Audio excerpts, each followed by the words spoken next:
জামায়াত মওদুদির ইসলাম প্রতিষ্ঠা করতে চায়। মওদুদির ইসলাম করলে ঈমান থাকবে না। এবার বাংলাদেশ জামায়াতে ইসলামকে নিয়ে এমন বিস্ফোরক মন্তব্য করেছেন কওমি মাদ্রাসা ভিত্তিক ধর্মীয় সংগঠন হেফাজতে ইসলাম বাংলাদেশের আমির মহিবুল্লাহ বাবুনগরী।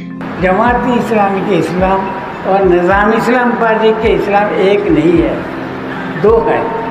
निज़ाम इस्लाम पार्टी के इस्लाम ये मदीना का इस्लाम और जमात इस्लामी के इस्लाम ये मौदूदी के इस्लाम है।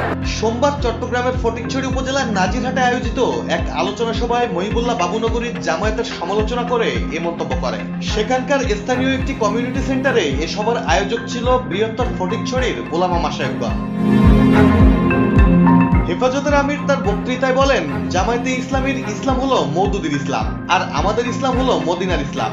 মওদুদির ইসলাম করলে ঈমান থাকবে না। তিনি এও বলেন, জামায়াত মদিনার ইসলাম নয়, মওদুদি ইসলাম প্রতিষ্ঠা করতে চায়। আমরা জামায়াতে ইসলামকে ইসলামী দল মনে করি না। হেফাজতের আমিরের এমন বিস্ফোরক বক্তব্যের পর সহিহ ইসলামী রাজনৈতিক দল হিসেবে জামায়াতের অবস্থান, কর্মকাণ্ড ও গুরুত্ব নিয়ে নতুন করে প্রশ্ন উঠেছে দেশের রাজনৈতিক অঙ্গনে। সাম্প্রতিক সময়ে অন্তর্বর্তী সরকারের গুরুত্বপূর্ণ ব্যক্তিরা যখন জামায়াতের প্রশংসায় পঞ্চমুখ এবং পিআর পদ্ধতি প্রতিষ্ঠা সহ আগামীতে রাষ্ট্রীয় ক্ষমতা দখলে নিতে সমমনায় ইসলামী দলগুলোর সাথে জামায়াত জোটবদ্ধ নির্বাচনের পথে এগিয়ে যাচ্ছে, ঠিক তখনই ধর্মীয় সংগঠন হেফাজতে ইসলাম বাংলাদেশের আমিরের বক্তব্যে আবারও বিতর্কের মুখে পড়ল জামায়াত।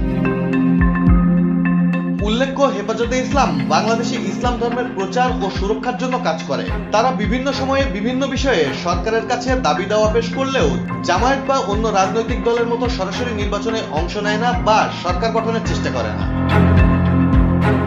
হেফাজতে ইসলামের লক্ষ্য ও উদ্দেশ্যগুলোর মধ্যে কুরআন ও সুন্নাহর আলোকে জীবনযাপন করা এবং অন্যদের উৎসাহিত করা, ইসলামের সঠিক মর্মার্থ প্রচার করা, ইসলামী মূল্যবোধের ভিত্তিতে একটি সুন্দর সমাজ গঠন করা, ধর্মীয় শিক্ষার প্রসার ঘটানো এবং ইসলামের প্রতি শ্রদ্ধাশীল একটি প্রজন্ম তৈরি করা অন্যতম।